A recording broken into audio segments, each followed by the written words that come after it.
Assalamualaikum warahmatullahi wabarakatuh. Bapak dan Ibu pensiunan yang kami hormati, para purna bakti ASN TNI dan Polri di seluruh Indonesia, semoga Allah Subhanahu wa Ta'ala senantiasa menjaga dan melimpahkan keberkahan dalam setiap langkah hidup.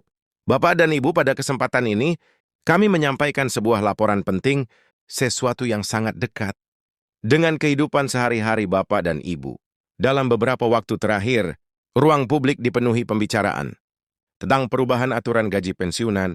Banyak yang mendengar bahwa regulasi baru telah ditetapkan dan ditandatangani langsung oleh Presiden.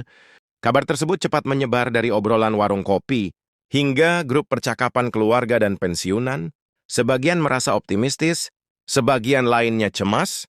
Ada yang bertanya dengan harapan, ada pula yang menunggu dengan hati-hati.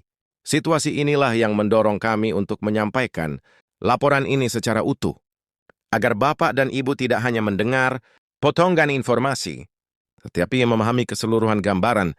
Mari kita mulai dari fondasi yang paling penting. Hingga saat ini, dasar pembayaran gaji pensiunan masih berpijak pada peraturan pemerintah yang telah ditetapkan sebelumnya, yang mengatur tentang pensiun pokok bagi ASN TNI, Polri, serta janda dan duda pensiunan. Aturan ini menetapkan bahwa penghasilan pensiun diberikan berdasarkan golongan dan jabatan terakhir sebelum purna tugas. Prinsip ini dibuat untuk menjaga keadilan, karena setiap jenjang pengabdian memiliki bobot tanggung jawab yang berbeda. Oleh sebab itu, besaran pensiun antar golongan tidak pernah disamakan. Dan perbedaan tersebut adalah bagian dari sistem yang sah. Kemudian tren tersebut juga dikenal adanya perbedaan. Nominal pensiun pokok yang berkaitan dengan waktu purna tugas, khususnya bagi mereka yang memasuki masa pensiun hingga awal tahun 2024 dan mereka yang pensiun setelahnya. Perbedaan ini sering disebut sebagai selisih pensiun pokok. Selisih tersebut bukanlah tambahan otomatis, melainkan komponen perhitungan yang digunakan untuk menentukan hak-hak lain, termasuk tunjangan keluarga. Disinilah sering muncul kesalahpahaman. Banyak orang mendengar kata selisih, lalu mengaitkannya langsung dengan rapel, padahal keduanya tidak selalu berarti sama. Rapel dalam pengertian yang benar hanya muncul ketika ada perubahan nominal yang berlaku, surut, dan harus dibayarkan setelah proses perhitungan ulang selesai. Artinya rapel bukan janji, bukan isu, dan bukan kabar yang berdiri sendiri. Rapel adalah hasil dari sebuah proses administratif yang panjang dan resmi. Tanpa adanya instruksi pelaksanaan yang jelas, rapel tidak dapat disalurkan. Meskipun di masyarakat isu tersebut terdengar ramai, lalu bagaimana dengan kabar perubahan regulasi yang telah ditandatangani Presiden? Banyak pengamat kebijakan publik yang menjelaskan bahwa tidak semua perubahan regulasi berujung pada kenaikan nominal. Ada perubahan yang bertujuan menyelaraskan aturan lama dengan sistem baru, memperjelas kategori penerima, atau memperbaiki mekanisme administrasi agar lebih tertib. Dalam dunia kebijakan, perubahan seperti ini justru dianggap penting untuk menjaga keberlanjutan sistem, meskipun tidak selalu langsung dirasakan dalam bentuk tambahan uang. Kemudian kita melihat peran lembaga penyalur dalam sistem pensiun nasional. Pate Taspin menjalankan tugas sebagai pelaksana penyaluran dana pensiun. Dalam berbagai pernyataan resminya disampaikan bahwa sampai tahap tertentu belum ada surat edaran pelaksanaan yang diterima terkait kenaikan gaji pensiun 2025 maupun pencairan rapel baru.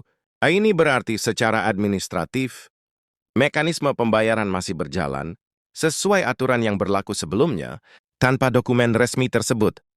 Tidak ada dasar hukum untuk mengubah besaran pembayaran, karena setiap rupiah yang disalurkan harus bisa dipertanggungjawabkan. Banyak pensiunan bertanya mengapa prosesnya terasa lama. Jawabannya ada pada tahapan yang harus dilalui. Dalam sistem pemerintahan, perubahan kebijakan tidak bisa dijalankan secara instan. Setelah regulasi ditetapkan, perlu disusun petunjuk teknis. Setelah itu, surat edaran pelaksanaan dikirimkan kepada lembaga terkait. Selanjutnya dilakukan penyesuaian data, perhitungan ulang, dasi pedeka pada sistem agar tidak terjadi kesalahan. Bila dari perhitungan tersebut muncul selisih yang harus dibayarkan, barulah rapel dihitung dan disalurkan. Dalam penjelasan ini, seluruh tahapan administratif tersebut diarahkan untuk diselesaikan sebelum 30 Desember. Di Diwalika angka dan aturan ada kehidupan nyata yang dijalani para pensiunan. Seorang purnawirawan pernah menceritakan bahwa ia selalu mencatat pengeluaran bulanan dengan rapi setiap awal bulan. Gaji pensiun dibagi untuk kebutuhan pokok, biaya kesehatan, dan sedikit tabungan darurat. Ketika mendengar isu kenaikan atau rapel yang terlintas di benaknya, bukanlah kemewahan melainkan harapan bisa melunasi biaya berobat yang tertunda. Kisah seperti ini banyak ditemui, menunjukkan bahwa tambahan penghasilan sekecil apapun seringkali memiliki arti besar. Ada pula kisah seorang janda pensiunan yang hidup sederhana di rumah peninggalan suaminya. Ia mengatakan bahwa yang paling ia butuhkan bukanlah janji manis tetapi kepastian. Baginya kabar yang berubah-ubah lebih melelahkan daripada menunggu. Ia berharap pemerintah dan pihak terkait menyampaikan informasi secara jelas agar para pensiunan bisa mengatur hidup dengan tenang tanpa dibayangi rumor. Pandangan masyarakat pensiunan juga beragam. Sebagian memilih bersikap realistis, menunggu surat resmi sebelum berharap. Sebagian lainnya tetap berharap. Karena kebutuhan hidup terus meningkat, para pengamat sosial menilai sikap ini wajar. Harapan dan kehati-hatian berjalan berdampingan di kalangan pensiunan, sekarang mereka berada di fase hidup yang membutuhkan stabilitas bukan kejutan. Jika kita rangkum, maka ada beberapa hal penting yang perlu diingat bersama. Pertama, dasar pembayaran pensiun tetap mengacu pada aturan yang berlaku hingga ada instruksi resmi baru. Kedua, perbedaan nominal pensiun pokok berkaitan dengan waktu purna tugas dan menjadi bagian dari sistem perhitungan yang sah. KE3 rapel hanya terjadi bila ada perubahan nominal yang harus dibayarkan, setelah proses administrasi selesai. Keempat, pelaksanaan kebijakan di lapangan menunggu surat edaran resmi yang menjadi dasar hukum bagi lembaga penyalur.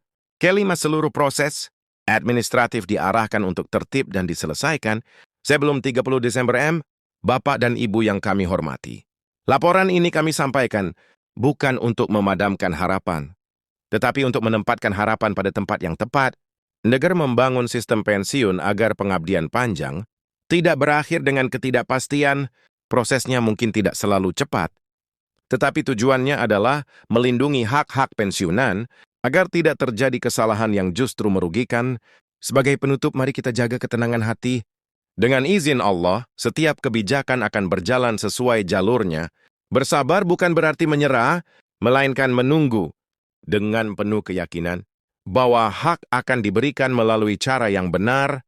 Sekdat Simada Berbaupen resmi yang dapat dilaksanakan tentu akan disampaikan secara terbuka dan bertanggung jawab. Terima kasih yang sebesar-besarnya kami sampaikan kepada Bapak dan Ibu yang telah mengikuti laporan ini sampai akhir. Semoga Allah Subhanahu wa Ta'ala menganugerahkan kesehatan, ketentraman, dan keberkahan di masa purna bakti. Kami mengajak Bapak dan Ibu untuk mendukung penyampaian informasi yang menerangkan dan bermanfaat ini dengan menekan tombol like, membagikannya kepada sesama pensiunan, dan berlangganan agar setiap pembaruan dapat terus kami sampaikan.